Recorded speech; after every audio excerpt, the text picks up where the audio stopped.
Welcome to the 100 Club. Joining us on our very first inaugural live stream, we have Rich. Hi, Rich. Hello, how you doing? I'm good, thanks. This is Tom, and we are today going to have a look at a live stream, obviously, and we're going to have a look at the Wildcard Draft for the 100, which is going to start in about 10 minutes on UK television. How have you found the last 24 hours following the 100, Rich? Well, there's been no shortage of stuff going on. I think we said from the start this was always going to be a bit strange because of the COVID and the pandemic year we've had. A lot of players were rumoured to be dropping out. We've had that confirmed. But it's been quite exciting to see who's come in and taken their place. Not necessarily the players that were being predicted. So, no, it's interesting, I have to say. Yeah, it is. And we are really keen to hear your comments on it. So if you are watching along with us, welcome. Thank you very much for doing so.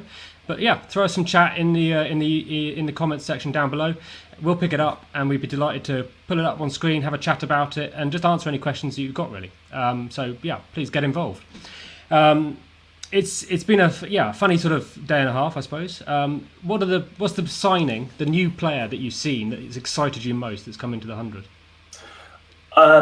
I think it has to be Faf du Plessis, the South African batter.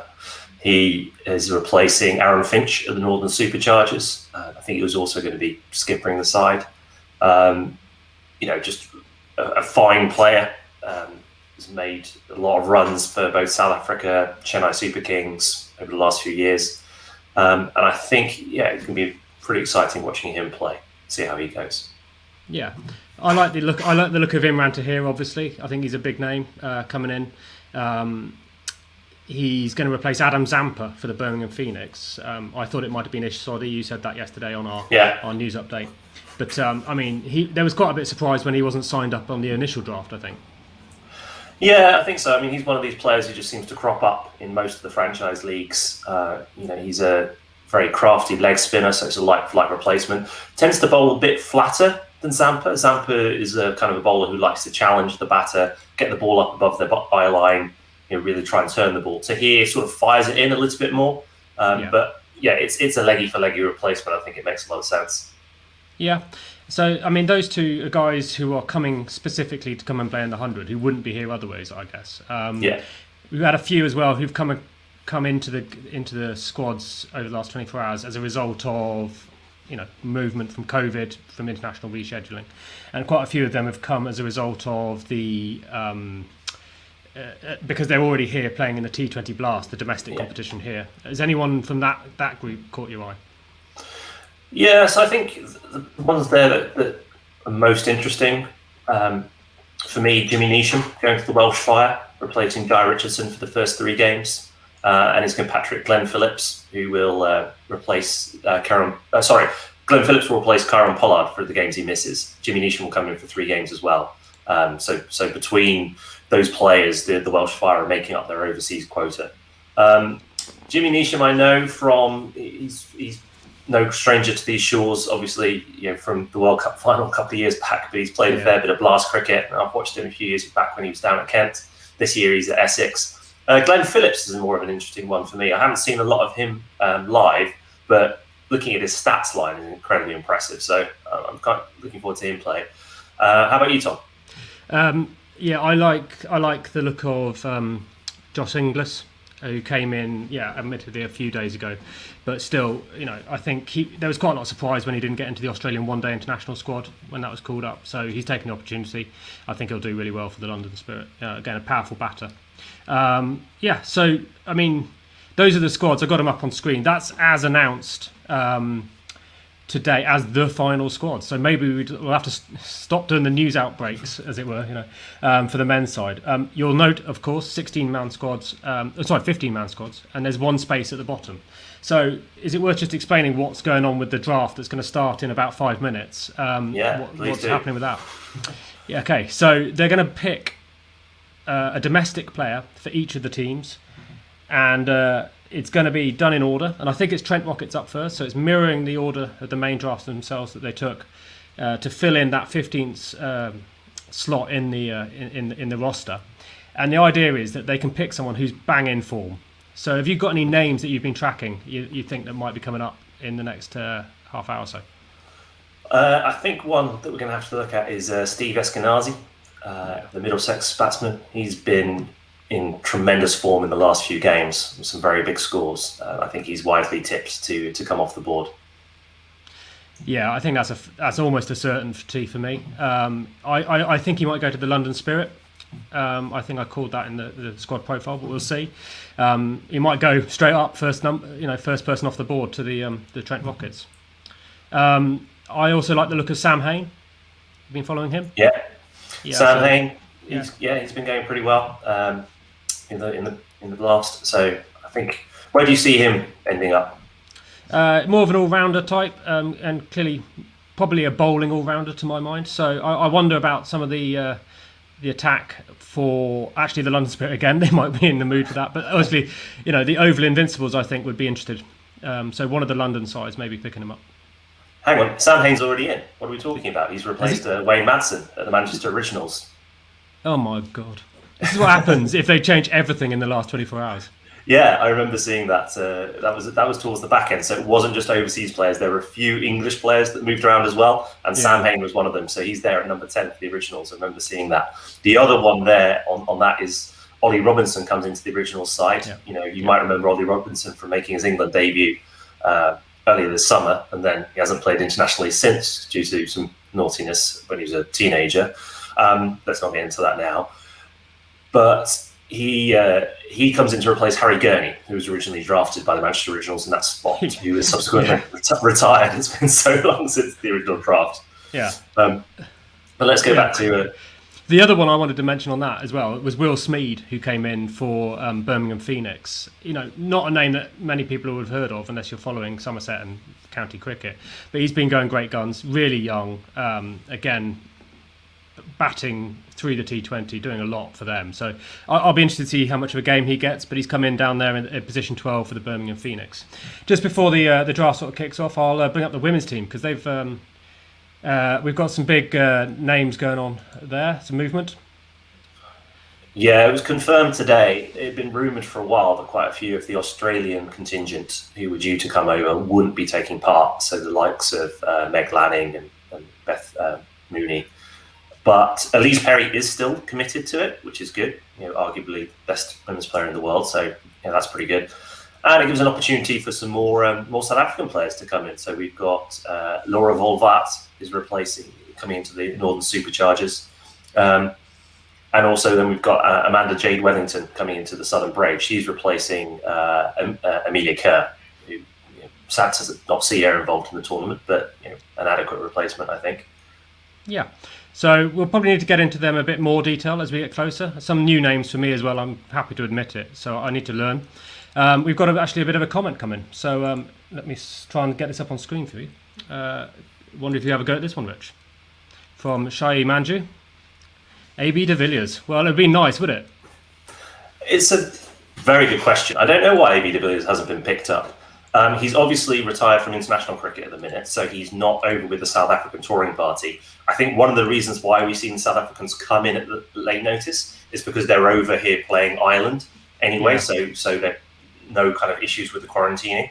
I think that's maybe the primary reason for it, but it's a good shout. I mean, he's certainly got a lot to offer in franchise cricket. I'm surprised that they didn't consider it. Yeah, was he in the original draft? Because with the original draft, they had to declare themselves in and what price bracket they would come at. Did he put himself in that mix? Do you know? I'm not sure. We'd have to go back and check that. I don't think he did, and that might be just the case that he's just not up for it. But I know people like Babar Azam were in that original draft, Chris Gale, and didn't get picked up as well. So it's a good question why some of those guys haven't come in across as well. Yeah, remember that in the original draft you could set your price. So the players nominated the minimum amount of money that they expected, and if they fell to a round below that, then they were no longer available for selection. So if he did put himself in, he might have put himself in top tier only to make it worth his while. But certainly, and maybe de Villiers did play for Middlesex in the Blast last year, so it might have been somebody to go into the London Spirit for that one. But it's a great question. Thanks a lot, Michelle. Shai's put in actually another one, this is one I've actually mentioned yesterday on our stream, Nortje. So Andre Nortje, the South African pacer, would have been a good option for any team as well. Now I do think he was in the options category, and again he is in that touring squad of the South Africans in Ireland. So you got any reason why that he might not have been taken? I'm not sure. We haven't really seen who we've seen coming in for pace bowling. We've seen some of the New Zealanders. I think they're sort of a more known quantity. Maybe it's worked out contractually for them because they were in the Blast anyway.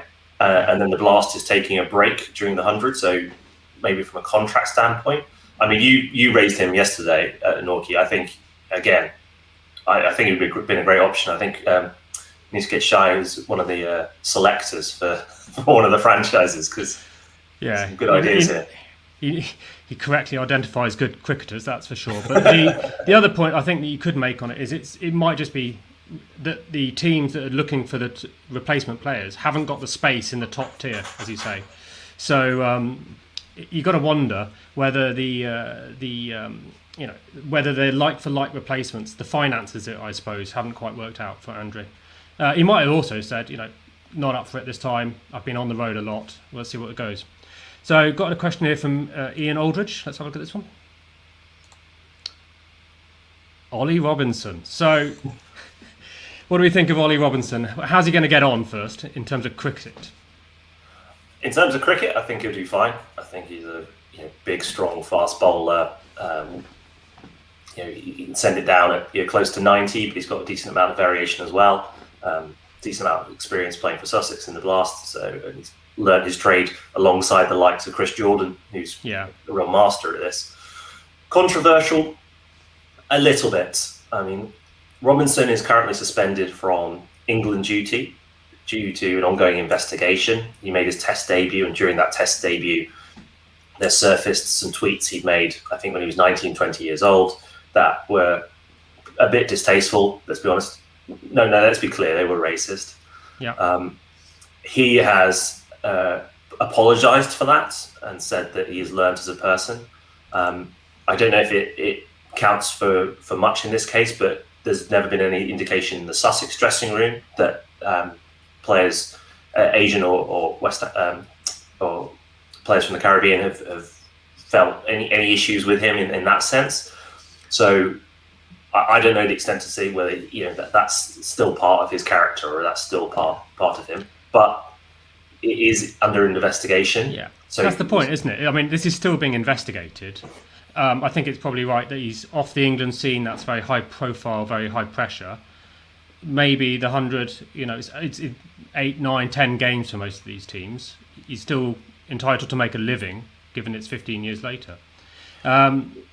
So let's have a look at another question if we can. One from Harish V, if we can. Sam Hain signed as a replacement. Good move or bad one? I'd say good. Yeah, I mean, like on form alone, right? Yeah. Have you got his numbers there? Yeah, so he's played 8 times this year in the Blast, and he's got 288 runs, averaging 48, striking at 140. Yeah. So that's 140 strike rate. That's probably about table stakes, I think, for a top class batter.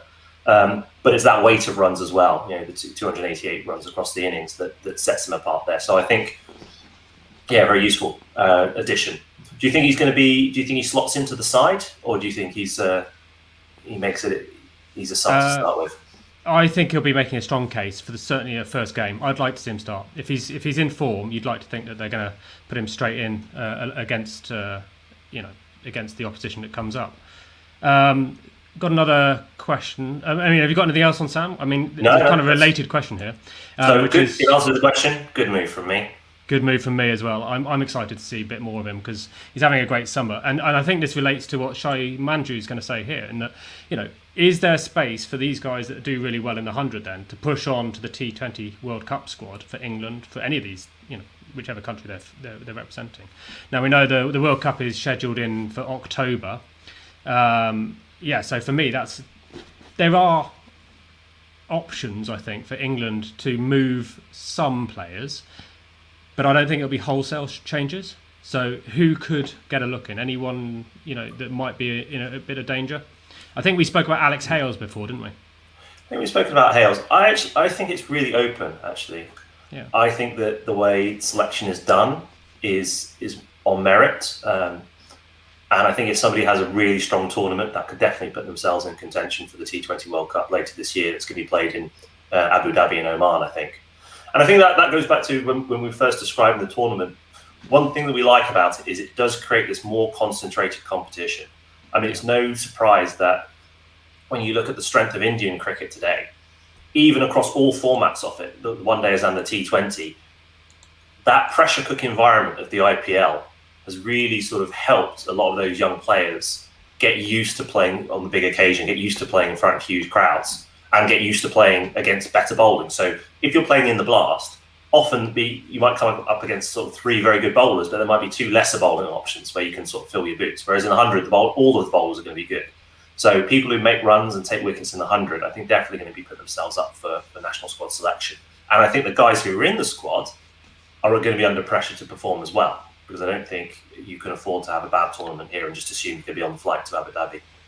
Competition in any team is really important, right? So if you've got depth, then you're going to be a stronger team for the starters. So I think that's, if nothing else, the ECB will expect the 100 to improve their squads in T20, actually on ODI and Test as well over the next 2, 3, 4, 5 years. Once these guys are starting to play against the like of Rashid Khan, against Wahid Riaz, against Jimmy Neesham all the time for a summer period, you're going to hope that translates fairly quickly.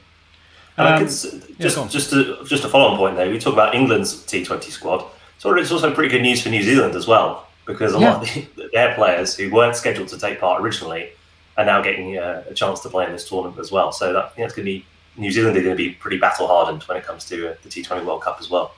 Yeah, and I was thinking about that for someone like Finn Allen, right? He's great batter, bats at a huge strike rate, has come in relatively late into the competition, but he hasn't had as much exposure as he might want, not just in the international scene, but also actually for things like IPL. So if you want to get yourself $1 million contract at the IPL, well, prove it in some of the other franchises as they go.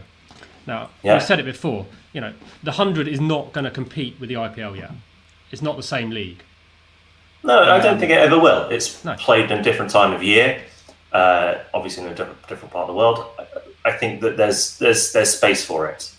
Yeah, but it is going to potentially complement it, as you say. Different time from the BBL in Australia, and if you want to be a really successful cricketer in the modern age, you want to make lots of money. Let's be brutally honest. Yeah. Then you need to be good at these formats and getting that done right now. Okay, so just to give you guys an update, thank you for joining us today on the 100 Club. We're having a bit of a chat about what's happened in terms of trades over the last 24 hours for the 100. We're waiting actually for the Wildcard Draft. Obviously can't stream it live onto YouTube, that's on paywall here in the UK. But at the moment, that's yet to kick off. As soon as we get something, we'll start giving you some names and giving you the reactions as they come in. So please do keep the questions coming in. And if you're enjoying what we're giving here, then give us a like and continue the comments. That'd be great. Got another good question just come in from Harish, if you're happy. Actually, he's got a couple of good questions here. Have you got the stats there for Brandon Glover? Brandon Glover, the Dutchman. Yeah. Indeed. What do you reckon? Do you think he's going to be a wildcard on the form? Well, let's have a look into it. I think on form, perhaps. So last 4 matches in the T20 Blast for Northants, 1 for 21, 1 for 29. Didn't bowl against Leicester, that was one's rained out. 1 for 21 against Northampton. So you're pretty tidy figures. I haven't seen a lot of him play, I'll be honest here. So maybe I'll hand that one back to Harish. Where he would see him fitting in. He's obviously fast bowler, born in South Africa, but he's not a player I know a lot about. So, well, on those figures, he's got what I would call the efficiency and the economy rate that you would want for the 100, right? Because if you've only got 100 balls, 16.4 overs and old money, whatever you want to call it, you're going to have a mix of. You can't just rely on wicket takers. I don't think you're going to need to actually just be able to keep it tight, particularly through those middle overs after the power play. And so someone like that who's only conceding, a rate of 6 and over, 6, 7 and over in the T20 format. Translate that into the 10 ball over or the 5 ball over. It's going to be slightly different, of course. That's a quality in itself. It's whether these squads are going to find the space for that thinking, or whether they're just going to want the straight wickets. Let us know, Harish, what you think. Harish comes in with another question that I can give a better answer to, which is how important is the tournament for somebody like Ravi Bopara or Timur Mills? Yeah, so slightly older, slightly more experienced types. What are they getting out of it? Well, Timur Mills still has aspirations to get back into the England setup. So going back to that previous point about the T20 World Cup, quite important for him. Timur Mills, left arm quick, made a choice early on in his career that he was going to focus on the short format because of injury concerns. And there is that space in the squad, I suppose, for the left arm quick. Probably behind Sam Curran at the minute. You'd think he's probably kind of got he's the first choice at the minute. But that left arm is Morgan likes having a left arm quick for the variety. So I think important for Timur Mills. Ravi Bopara, less so. I mean, Ravi Bopara's had an amazing career, both here and sort of playing franchise cricket around the world. I think this is probably more of a swan song for Ravi, and I think his experience will be very useful for the guys at London Spirit. But I think it's sort of more of a kind of a swan song for Ravi Bopara than a chance to get back into the England side. Yeah. I mean, for Timur Mills, going back to that one slightly, left arm quick. One place that is useful, is Australia. So playing against them, there is a bit of form for certain members of their squad to struggle. I'm not mentioning Steve Smith by name, obviously, against the left arm bowlers, but maybe there's something there. But I think Sam Curran has got to be the favourite, and for good reason. He's doing pretty well for the England setup at the moment. But we'll see what he comes up with. Good question here from Shai Manju. Oh.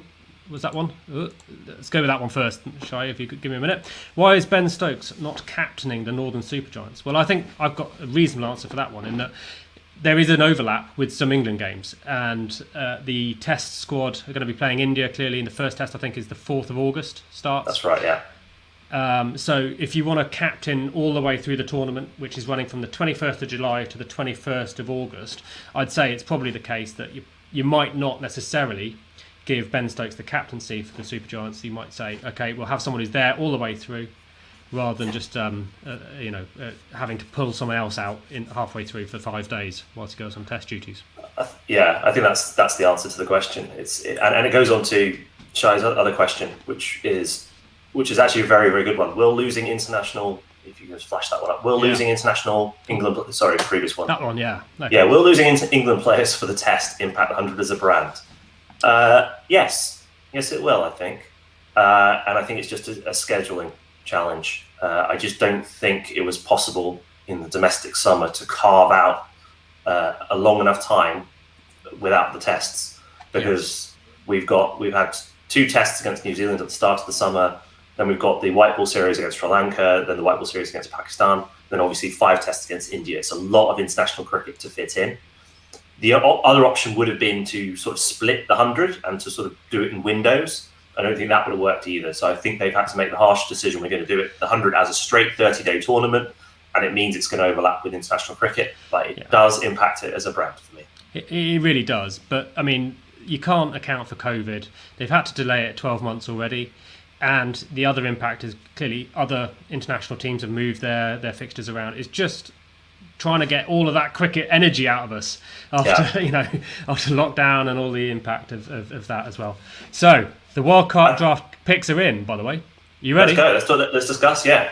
Okay. So the first one, and they've given them all out there. So Northern Superchargers have taken Ben Rain. Ben Rain. So what have we got on him? That wasn't the name I was tracking. I'm going to be straight up there.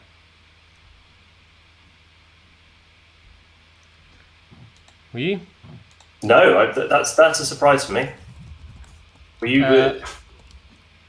I have not. Have you got anything there for him on the stats? To follow this in. He's a Durham boy, a bowling all-rounder, bats left hand. Average 27.35, economy 8.88, wickets 64. So bowling option, definitely. Yeah, not too bad with the bat either.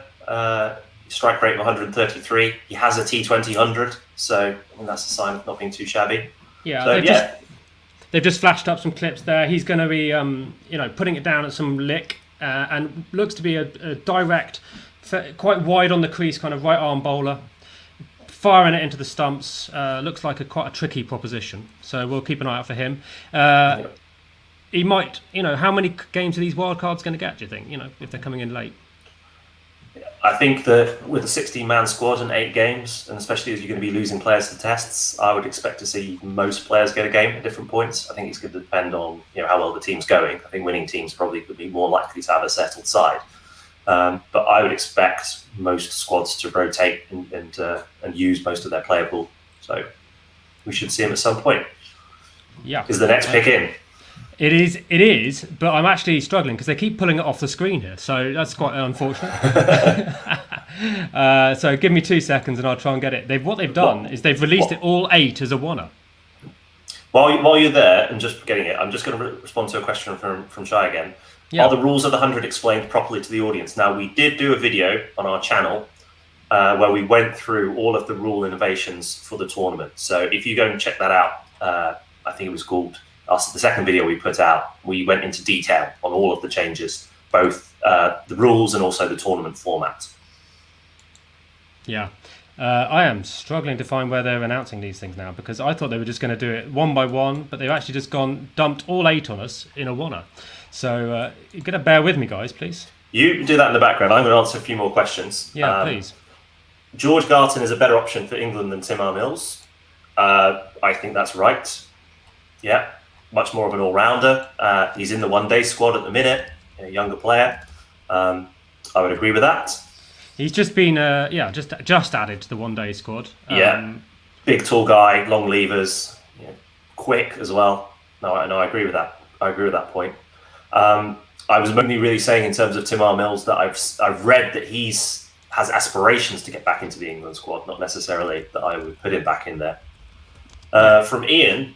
Do you think the elevated crowds, focus and press coverage of the women's games will put a lot of pressure on some very young players, unlike the men who tend to be older? This is a good point. Yeah. I think that one thing about the women's tournament is that it follows the structure of the women's domestic game a lot more closely in terms of you have the 8 regional sides that more or less marry up to the 800 teams. They didn't do a draft for the women's. They tended to be more geographically localized. So, Lancashire Thunder players have gone to the Manchester Originals, or Loughborough Lightning players have gone to the Trent Rockets. So they're kind of closer to what they're used to. They're not going to be staying away from home for such a long period of time. They're going to be with teammates they know. They're going to be with coaching staff they know. So hopefully a lot of that will stand them in good stead to get used to it. But having said that, most of them are professional cricketers now. So given that the ECB handed out the additional 41 regional contracts in addition to the 16 centrally contracted players. So professional cricketers have got to get used to playing in front of crowds in pressure situations. Yeah, and there are more benefits than not here. I know we've spent quite a lot of time here on this stream talking about the men's game, but at some point, the side-by-side nature of the tournament, the fact that they've got the same team names, it's all going to help. And it makes it different from things like football, from rugby, where they're separate teams, separate entities, and they're not properly alongside each other. So we'll see how that goes along. We had a follow-up actually from Shai on your comment about the rule explanation. Commentators have a big responsibility to explain the rules to the live audience, and I think that's absolutely fair because there was quite a bit of controversy about a month and a half ago about how they were going to describe the game, out rather than a wicket, and that kind of caused a bit of a hoo-ha on social media and stuff. But you've got to wonder whether the point underlying it was actually justified. Let me just let Rich out for a minute while he deals with business. The point underlying it is justified because we want this format of the game to actually encourage people to love cricket. Right, I've got the picks in front of me here, Tom. So we did Ben Rain. Yeah, Ben Rain has gone to the Northern Superchargers. Jordan Cox. Yeah, I just seen Oval Invincibles. Yeah. Yeah, Kent wicketkeeper, very promising young bat.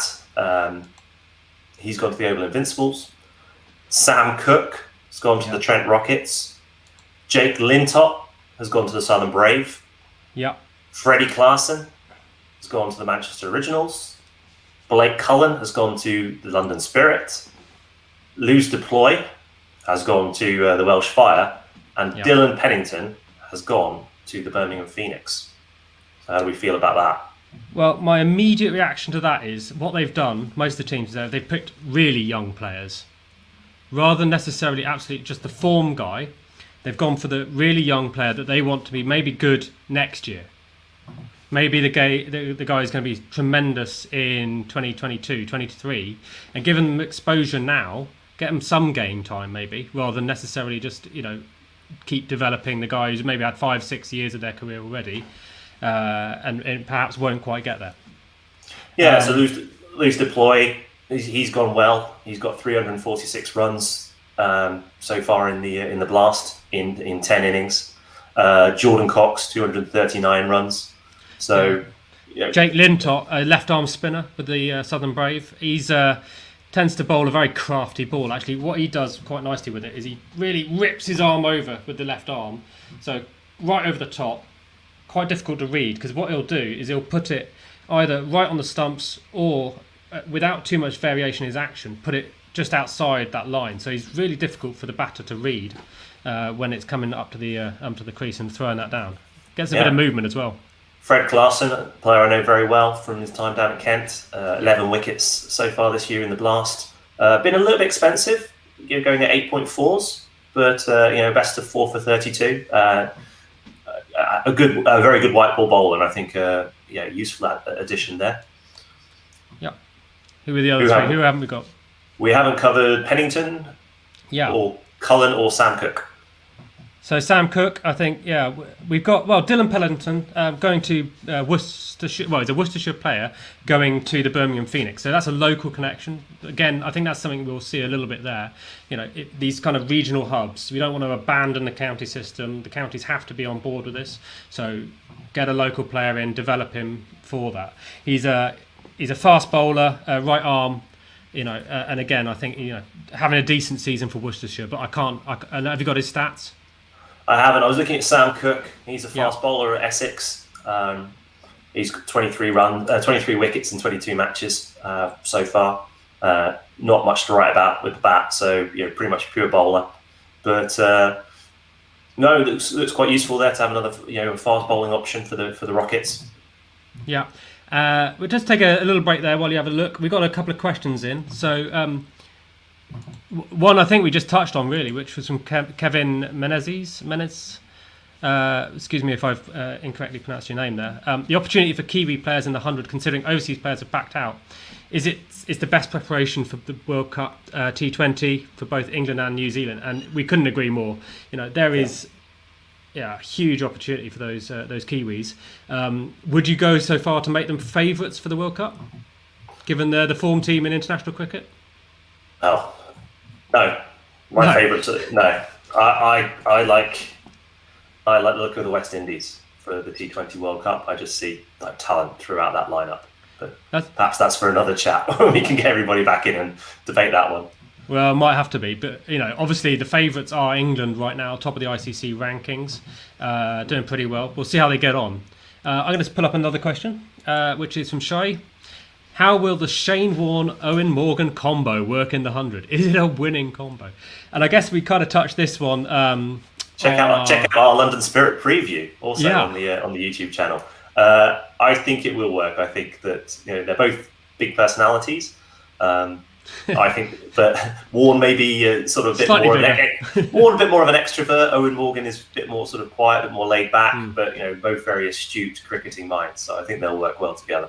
Yeah, they both love the game, and they're both good at the game, properly good leaders of the game. You see Owen Morgan with the one-day internationals as the captain there, and just the way he controls the game, he plays his own style, absolutely. So maybe that's where the clash is going to come in. If Owen Morgan's got a different way about how to execute the plan, maybe you could see something there. So, yeah, absolutely. So if I just recap who's gone in the wildcard draft, and then maybe you can tell everybody where they can find our next video coming out. But the wildcard draft is once again Ben Rain to the Superchargers, Jordan Cox to the Invincibles, Sam Cook to the Rockets, Jake Lintop to the Brave, Fred Clarson to the Originals, Blake Cullen to the Spirit, Luce deployed to the Fire, and Dylan Pennington to the Phoenix. I'm off to watch the T20 Blast. It's going to be the Roses tonight, Lancashire versus Yorkshire. Looking forward to that one. Yeah, and then maybe you've got to dip away. And to be honest, we've got the draft picks out. We're going to have to do a little bit more on this, I think, a little bit of research. But any one of you who's joined us, thank you so much for joining us. It's an absolute pleasure. It's our first time. We're probably a bit rusty, but it's been a great deal of fun. So thanks for joining. We're going to put out some more of this kind of stuff as we're going forward. So please, if you've enjoyed it, do let us know. Get someone else involved. Really appreciate it. This tournament is gonna happen. It's gonna happen on the 21st of July, and it's gonna bring a lot of good cricketers together. So thanks very much for joining us. Have a great evening wherever you are in the world. It's been a real pleasure. Thank you. Cheers. Bye. Bye.